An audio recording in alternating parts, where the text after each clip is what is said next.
There is a version of you that wakes up tomorrow morning and feels nothing but dread before your feet even touch the floor. And there is another version of you, living the exact same life with the exact same problems, the exact same bank account, the exact same difficult people around him, who wakes up calm, clear, and quietly unshakable. The frightening part is that both versions of you could be living today, this week, this exact hour. The only difference between them is not luck. It is not money. It is not circumstance. It is a set of decisions so small you have probably never noticed you were making them. And by the end of this video, you will never be able to unsee them again.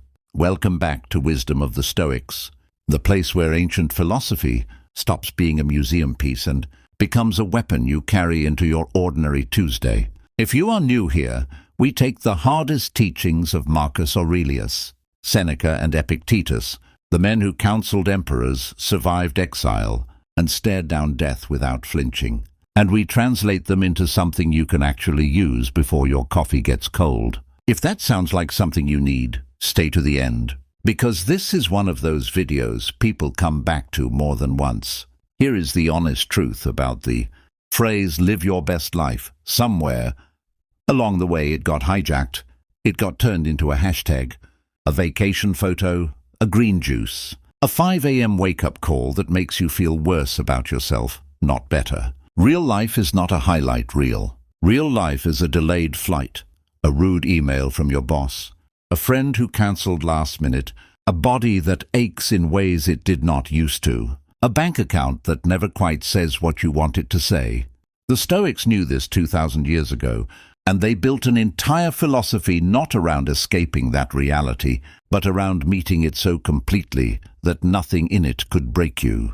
Today, we are not going to give you 7 vague affirmations to repeat in the mirror. We are going to give you a working system, tested across centuries, used by a Roman emperor commanding an empire from horseback in the freezing German frontier, a former slave who turned his suffering into some of the most quoted wisdom in human history, and a millionaire advisor to a tyrant who wrote about simplicity while surrounded by unimaginable wealth. Their lives were nothing alike, their struggles were nothing alike, and yet they all arrived through pain at the exact same conclusions about what it actually means to live well.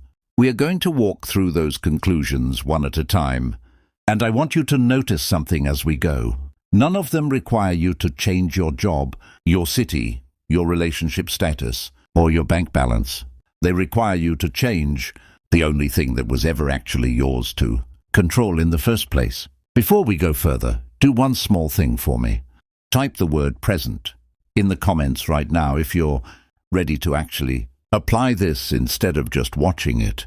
I read every single one of them, and it helps me know this content is actually landing with real people trying to build a real life, not just passing time. Now let's get into it.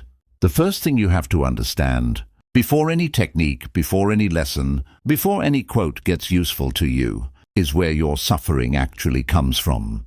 Because right now today, you probably believe your bad days are caused by outside events, the traffic, the comment your coworker made, the message you're still waiting on, the bill that arrived.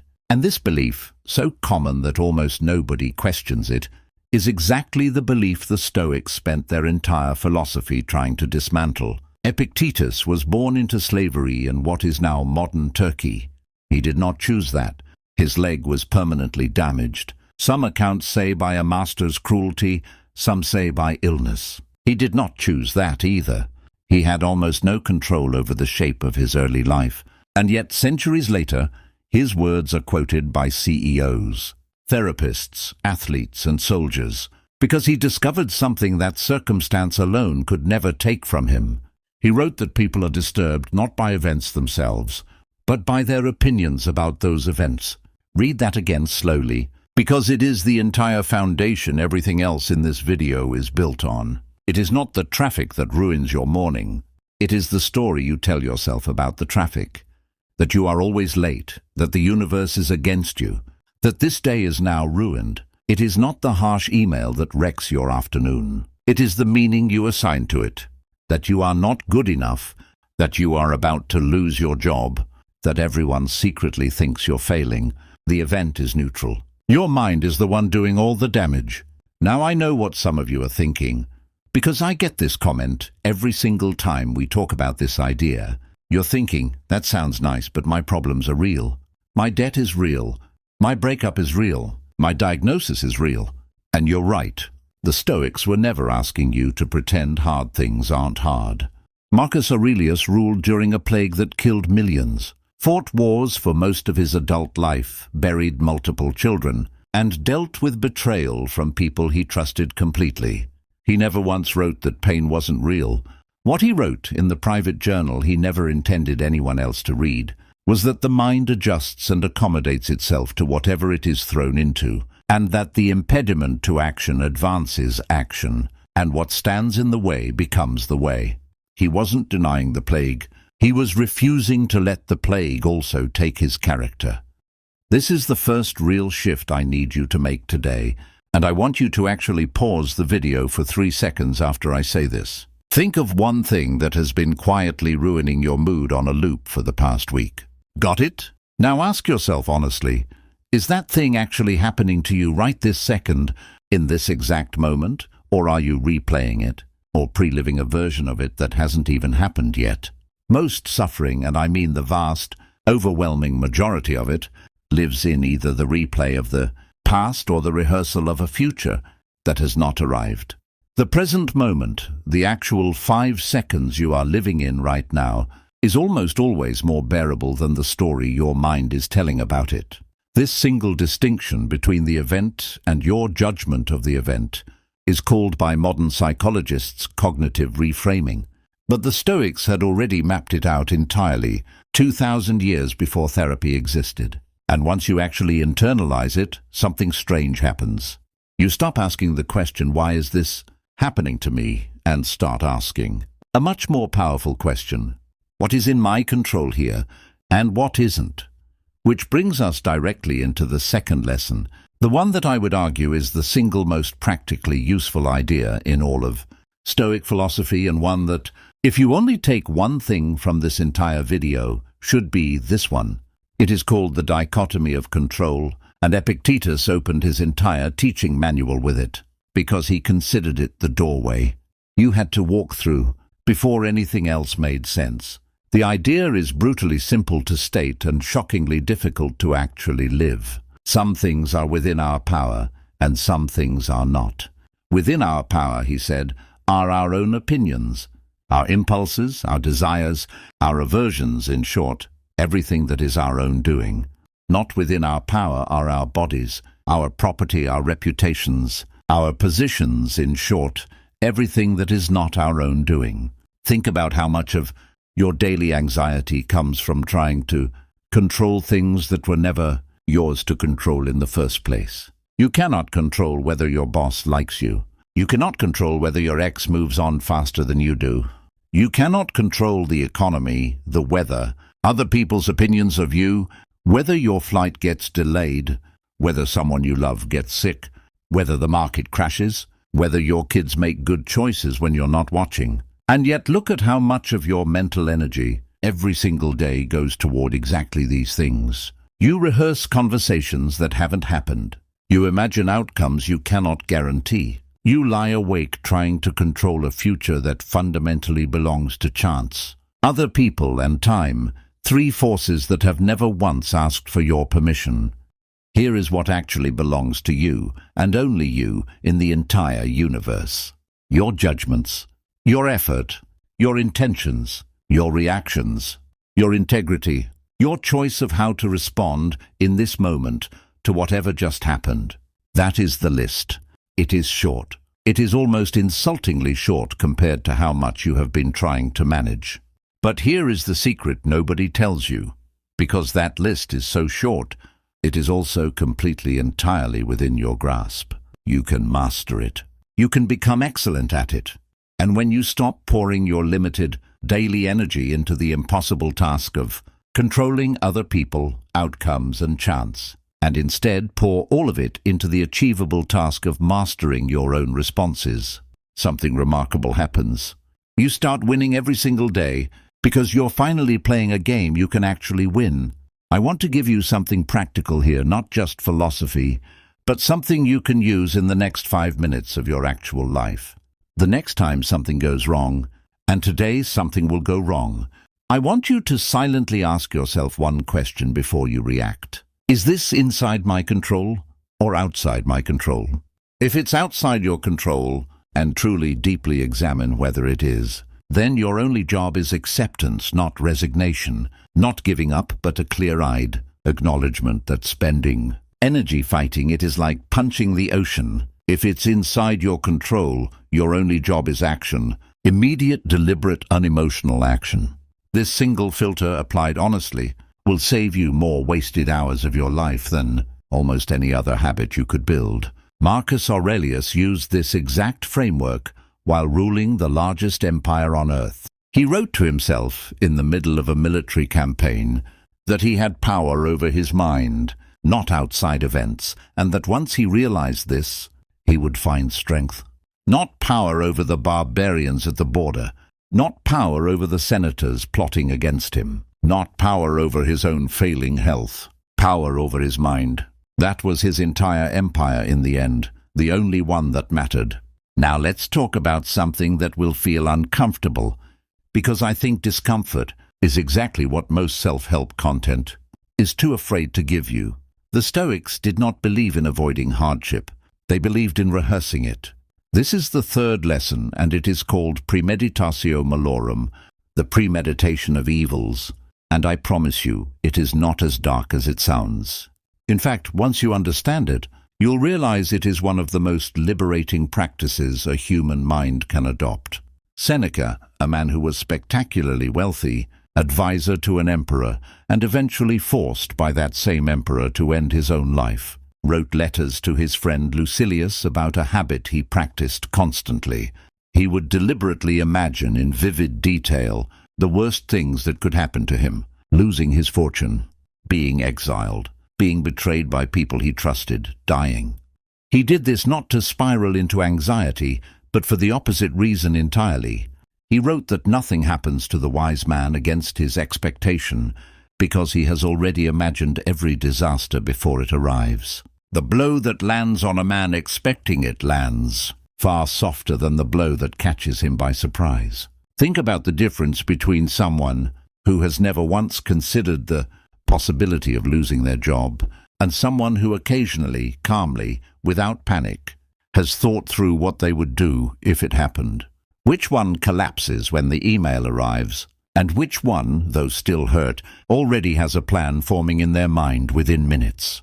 This is not pessimism. Pessimism expects the worst and does nothing. Premeditatio malorum expects the possibility of the worst, and in doing so, strips it of its power to blindside you. It is the mental equivalent of a fire drill. Nobody thinks fire drills are pessimistic. We think they're wise. We do them so that if the actual fire ever comes, the body already knows what to do and does not freeze. I want you to try something tonight, just once, to see how this feels. Before bed, spend 90 seconds imagining one thing you fear, not to spiral in it, but to visit it calmly, like checking a door is locked. What would you actually do if it happened? Who would you call? What would your first step be? Notice, almost every time, that the plan you come up with in that calm 90 seconds is more competent and more useful than the panic you would have felt if it arrived unannounced. This is not about expecting doom around every corner. It is about building an internal calm that no ambush can shatter, because you already, quietly, met the worst-case scenario before it ever showed up at your door. There's a companion practice to this one that the Stoics used constantly, and it might be even more powerful because it works in the opposite direction. It's called memento mori, remember that you will die. This sounds morbid until you actually sit with it, and then it becomes the single most clarifying thought a human being can have. Marcus Aurelius kept a servant whose entire job, according to some historical accounts of Roman generals, was to whisper reminders of mortality during moments of triumph, so that pride never calcified into arrogance. Marcus internalized this so deeply that his private journal is soaked in it. He wrote that you could leave life right now, and let that determine what you do and say and think.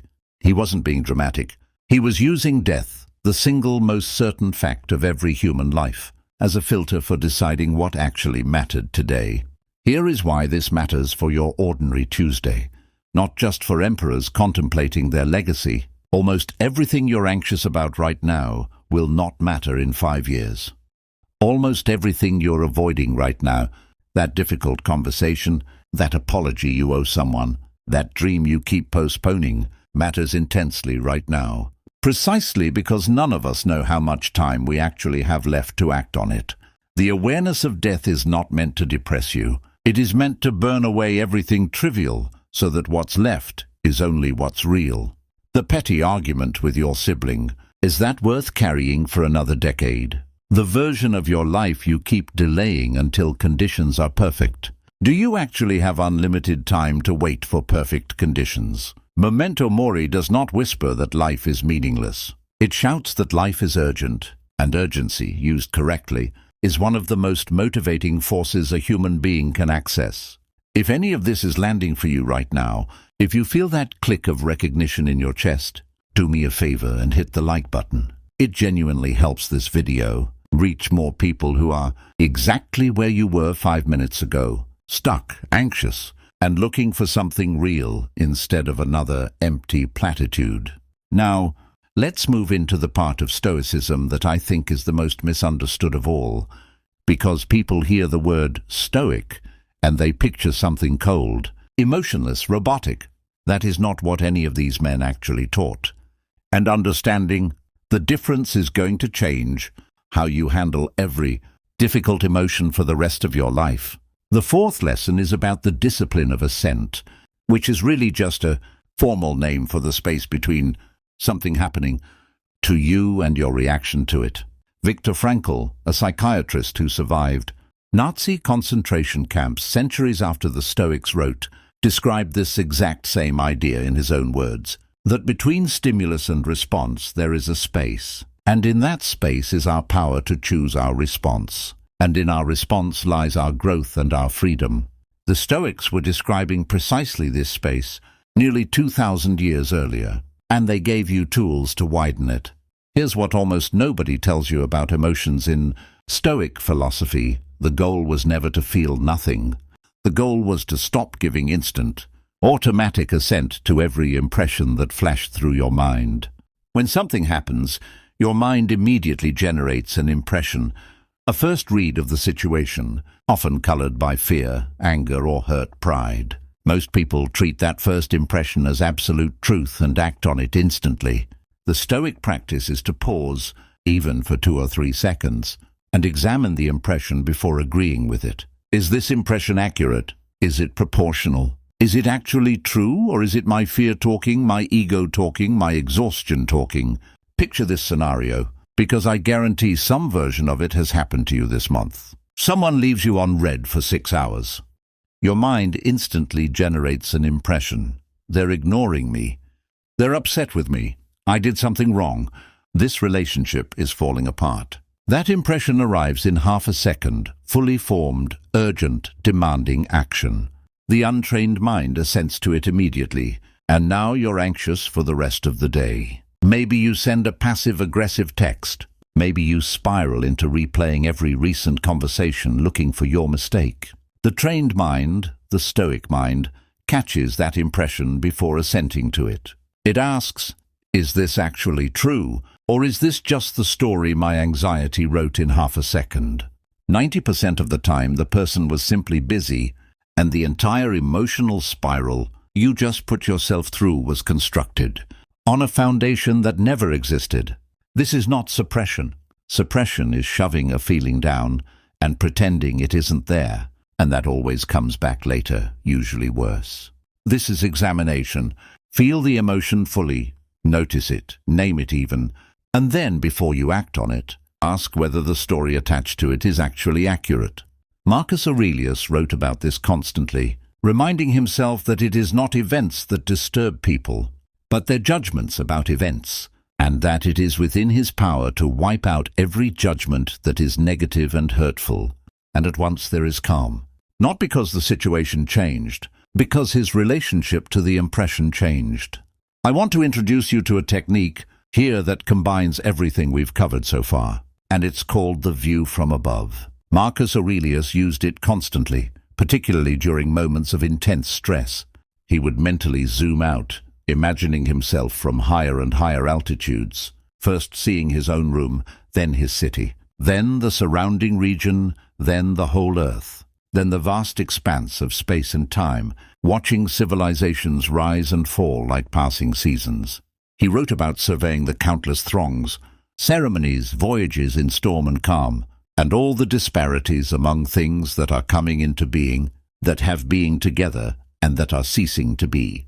From that height, the argument you had this morning, the comment that stung, the deadline that feels impossibly urgent, all of it shrinks, not because it doesn't matter, but because you see it inside its actual size, instead of the artificially inflated size your anxious mind gave it at 3 in the morning. Try this the next time something feels unbearable. Close your eyes for 10 seconds and imagine looking down at your city from an airplane window.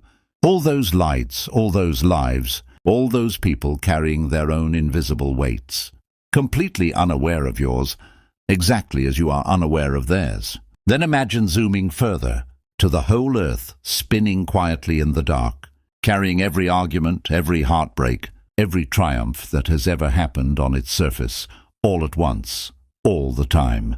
This is not meant to make your problem feel small in a dismissive way. It's meant to give you perspective, the exact tool that anxiety and rage both depend on you never having. Let's talk now about something that quietly touches every single person watching this video, whether you realize it consciously or not. And that is the question of what you actually think a good life requires. Because here is where Stoicism becomes almost radical, especially in a culture that has told you, since you were old enough to watch television, that your best life requires more. More money, more followers, more square footage, more recognition. More forever. An infinite ladder with no top rung. Because the moment you reach whichever rung you were aiming for, the culture simply moves the target further up, and you feel exactly as unsatisfied as before, just with a slightly nicer car. Seneca, remember, was one of the wealthiest men in Rome. He owned properties across the empire. He was not some ascetic hermit, lecturing you from a cave about the evils of money while owning nothing himself. And yet he wrote, with total conviction, that it is not the man who has too little, but the man who craves more that is poor.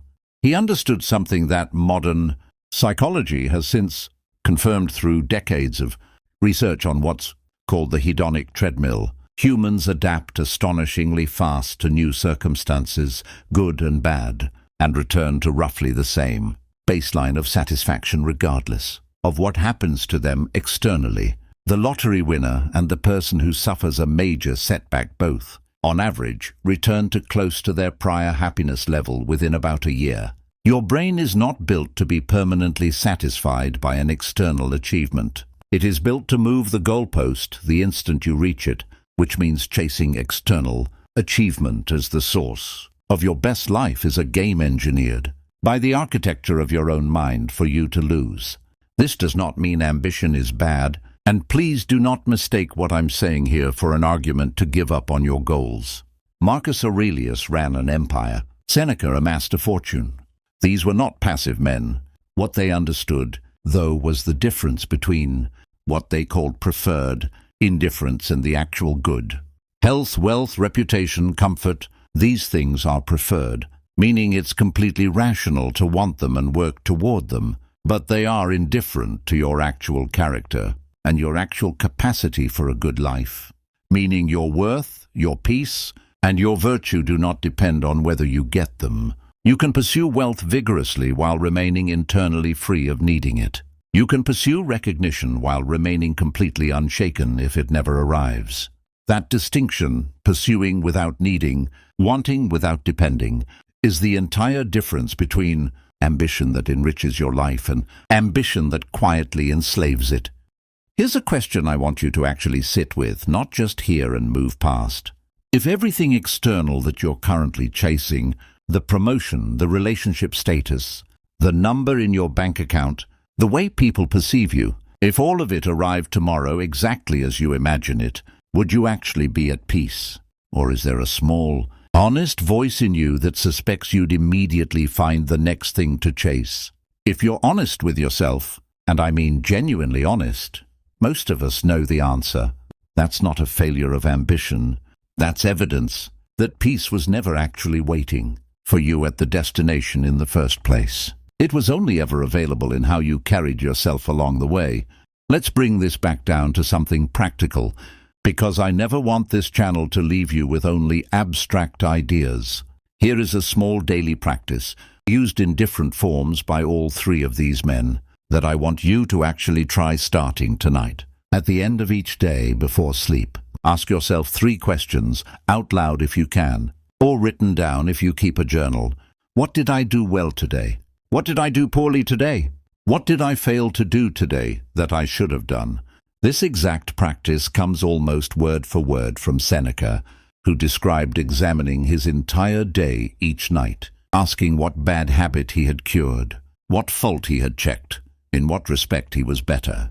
Notice this practice does not ask you to evaluate your day by outcomes outside your control, how much money you made, whether your project succeeded, whether someone responded well to you. It asks you to evaluate the only thing that was ever actually yours, your effort and your character.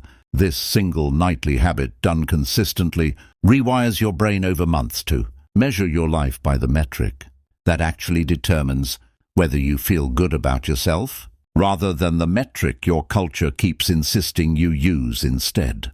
There is one more discipline left, and I've deliberately saved it for near the end, because I think it only makes sense after everything we've already walked through. It's called amor fati, a love of fate, and it might be the single hardest practice in this entire philosophy to actually live, because it asks you not just to accept the things outside your control, which is difficult enough, but to actively love them exactly as they happened, without the silent asterisk of wishing they had gone differently. Epictetus put it about as directly as it can be put. He said, "Do not seek for events to happen as you wish, but wish the events to happen as they do, and your life will go smoothly." Read that twice, because most of us live our entire lives running the exact opposite program. We wish events would conform to our preferences, and then we suffer repeatedly, predictably, every single time reality declines to cooperate. Amor fati flips the entire equation. Instead of demanding that life match your expectations, you train yourself to meet whatever life actually gives you as though you had chosen it yourself. I want to be careful here because this idea gets badly misunderstood, and I don't want you walking away with the wrong version of it. Amor fati does not mean pretending tragedy is secretly good, or performing gratitude you don't actually feel, or telling someone who just lost a parent that everything happens for a reason. That is a shallow, almost insulting misreading of what these men actually meant. Marcus Aurelius did not love the plague that swept through Rome during his reign because he thought disease was secretly a gift. He loved it, if that word even applies, in the sense that he refused to spend his one and only life resisting a reality that had already happened and could not be changed. He wrote that a person's actions should not be hindered, and where they cannot proceed, obstacles turn into the very material of the action. The impediment to action becomes itself the action. Notice what he's doing here. He is not saying the obstacle is good. He is saying the obstacle can become the raw material for something good. If you stop wasting your energy wishing it were a different obstacle, think about the last major setback in your own life. A job loss, a breakup, an illness, a friendship that ended badly. Now think honestly about how much of your suffering in the months that followed came from the event itself, and how much came from the constant mental replay of how it should have gone differently. The version where you got the promotion instead, the version where the relationship worked out, the version where your body didn't betray you. That replay, that endless negotiation with a past that has already been finalized, is often where the real, prolonged suffering lives, far more than in the original event itself. Amor fati is the discipline of closing that negotiation, not because the past didn't matter, but because continuing to argue with something that cannot be changed is, as Marcus put it elsewhere, like being angry at a fig tree for producing figs. Here's a practical way to start building this muscle, because I don't want to leave you with only the theory. The next time something happens that you did not want, a cancelled plan, a missed opportunity, a hard conversation that didn't go how you hoped, try saying to yourself, silently, this happened, and I will make use of it. Not this happened and it's fine. Not this happened and I'm grateful. Just this happened, and I will make use of it. That phrase does something remarkable to your nervous system. It stops the argument with reality, and it redirects all of that same energy, the energy you would have spent wishing things were different, into the only place it can actually do you any good, which is figuring out what to do next. I think about this every time I read about Seneca's final days. When the Emperor Nero, a man Seneca had personally tutored since childhood, ordered him to end his own life over suspected involvement in a plot, Seneca did not spend his remaining hours raging at the injustice of it, though by any reasonable measure he had every right to.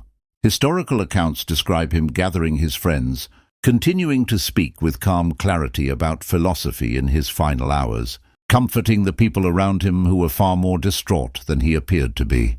This is a man who spent decades writing about how to live well, being asked in the cruelest possible way to prove whether any of it was actually true when it mattered most. And by every account we have, it was. Not because he didn't feel the weight of what was happening, because the inner citadel he had spent his whole life building held. Even then, even at the very end, you will probably never face a test that extreme, but you will face, this month, maybe this week, some smaller version of the same choice. A moment where reality refuses to match what you wanted, and you have to decide right there in that moment whether to spend your limited energy arguing with what already happened, or to accept it fully and ask the far more useful question, what now? That is amor fati, not a permanent state of blissful acceptance, but a daily repeated choice to stop fighting the unchangeable past and start working with the only material you've actually been given. I want to tell you about a moment in Marcus Aurelius's life that I think captures everything we've discussed so far more powerfully than any abstract lesson could. During his reign, a trusted general named Avidius Cassius, a man Marcus had promoted and relied upon, declared himself emperor in a betrayal that could have collapsed the entire empire. Marcus's own soldiers expected him to march in fury and crush the rebellion with brutal vengeance, the way nearly every other Roman ruler in history would have responded to betrayal at that scale. Instead, historical accounts describe Marcus expressing sorrow that he would be denied the chance to show Cassius mercy and to prove that even enemies could be forgiven. And when Cassius was killed by his own men before Marcus even arrived, Marcus is said to have grieved rather than celebrated, and refused to let the rebellion's supporters be persecuted.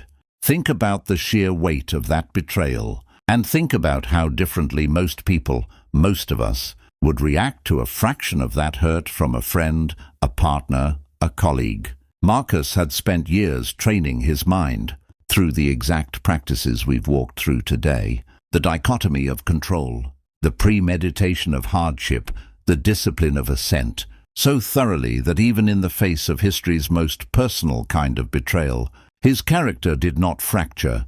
That is not a man who felt nothing. That is a man who felt everything and remained underneath it entirely himself.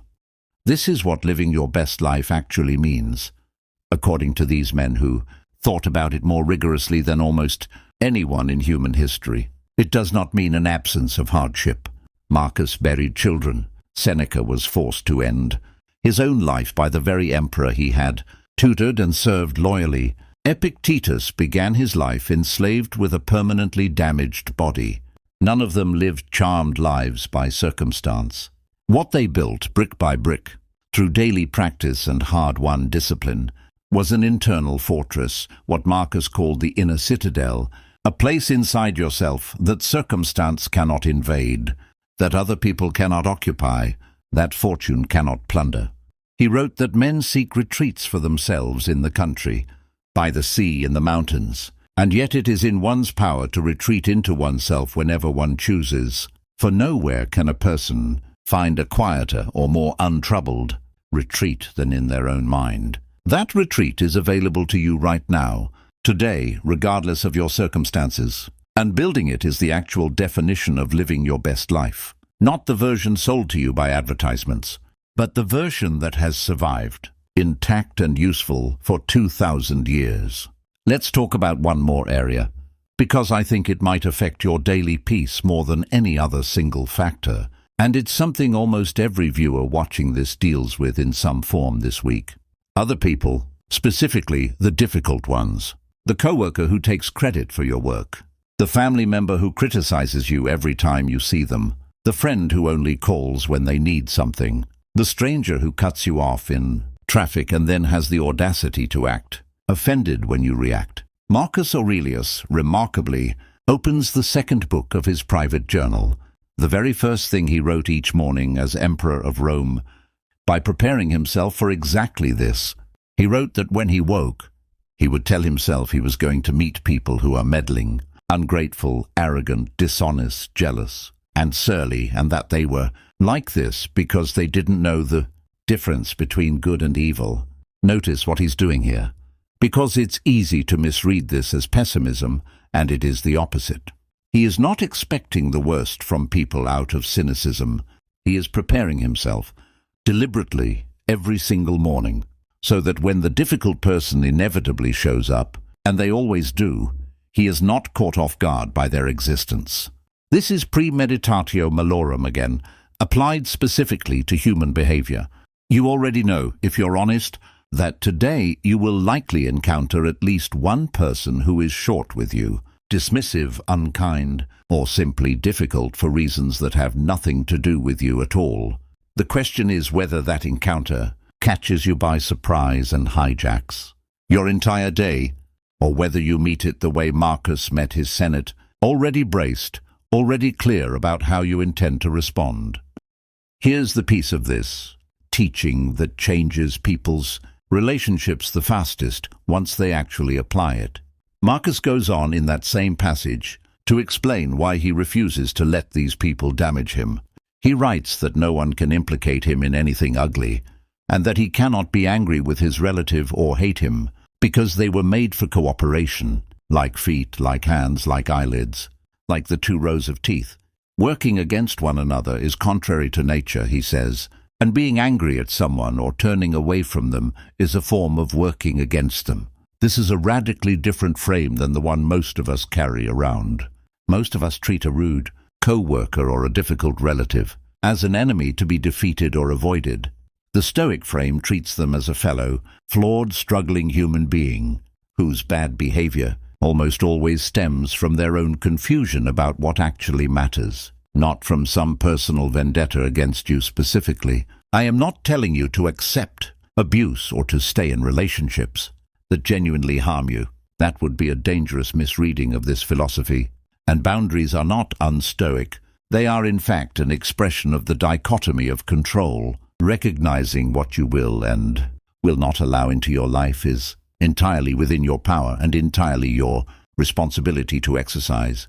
What I am telling you is that the emotional charge you carry around difficult people, the resentment that follows you home, the imagined arguments you have with them in the shower 3 days later, all of that is optional, and all of it is costing you far more than the original interaction ever did. The person who wronged you gets 1 moment of your day. The resentment you nurse afterward, if you let it, gets unlimited access for free, for as long as you keep feeding it. Here's a practical tool for this, something you can use literally today. The next time someone is difficult with you, whether it's a rude comment, a passive-aggressive text, or outright hostility, try silently asking yourself this question before responding. What would the best version of me do right now? Not the version that wants to win the argument or prove a point, but the version I actually respect when I look back on my week. Almost every time, that best version responds with less than your impulse wants to give. Not because the other person deserves your patience. but because your peace is worth more than your need to be right in the moment. Epictetus put this in a way that still lands hard today. He said, if someone succeeds in provoking you, know that your own mind is complicit in the provocation. Nobody can make you angry without your cooperation. That is not a comfortable thought. It is, however, an enormously freeing one, because it means the last word in every difficult interaction you'll ever have actually belongs to you. I want to be honest with you about something before we move toward the end of this video. None of what I've described today is easy, and if any Stoic content promises you instant transformation, it is lying to you. Marcus Aurelius wrote his private journal, the one we now call Meditations, as reminders to himself, meaning even the man history holds up as the closest thing to a living embodiment of this philosophy needed to constantly, daily, remind himself of these principles because he kept forgetting them under pressure. Exactly like you do, exactly like I do. This is not a philosophy you master once and then coast on forever. It is a practice, meaning it requires repetition, meaning you will fail at it constantly. And the failing is not evidence that it doesn't work. The failing is the practice. Every time you catch yourself spiraling over something outside your control and gently redirect yourself back to what is inside your control, you are doing the entire philosophy correctly, even though it felt like failure in the moment. If you've made it this far into the video, I want you to know something. The fact that you're still here, past the 20-minute mark, watching a video about ancient philosophy instead of something easier, tells me you're exactly the kind of person these ideas are meant for. Not someone looking for easy comfort, but someone looking for something that actually holds weight when your life gets hard. So let's talk about how you actually take everything we've discussed and turn it into your ordinary Tuesday, starting tomorrow morning. Here is what I want you to do, and I want you to actually do it. Not just nod along and forget it by dinner. Tomorrow morning, before you check your phone, before the noise of the day floods in, take 60 seconds and ask yourself one question. What is actually within my control today? Not your whole life, just today. Your effort, your attitude, your responses, your integrity, that's it. Hold that list in your mind for a moment and let everything else, the outcomes, other people's opinions, the unpredictable events waiting somewhere in your day, fall gently out of your grip because they were never yours to hold in the first place. Then, tomorrow night, do the second practice we discussed. Ask yourself the 3 questions. What did I do well? What did I do poorly? What did I fail to do that I should have done? Write it down if you can. Do this for 7 days straight. Just 7, and notice, honestly notice, whether something in you feels different by the end of that week. Not because your circumstances changed. Your bills will still be due. Your difficult people will still be difficult. But because the lens through which you're experiencing all of it will have quietly, almost imperceptibly shifted. I want to give you one more tool before we close, something small enough to actually stick. Because I've noticed that the biggest reason people abandon philosophy like this after a week isn't that it doesn't work. It's that they try to remember 5 new practices at once and burn out trying to be perfect at all of them immediately. So if everything else from today feels like too much to hold on to just this one phrase, because it quietly contains almost everything we've covered. Whenever something happens that you don't like, ask yourself 2 questions in this order. Is this in my control? And if it is, what is the next right action? That's the whole practice, distilled down to something you can run in the middle of a stressful meeting, a difficult phone call, or a sleepless 3 a.m. spiral. It won't remove the difficulty. It will remove the paralysis, and paralysis, far more often than the difficulty itself, is what actually ruins most people's days. Consider the difference this makes across an entire week. Monday, your car won't start. Old you spends 20 minutes furious at the car, at the timing, at the universe. New you asks, is this in my control? No. And what is the next right action? Call for a tow, rearrange the morning.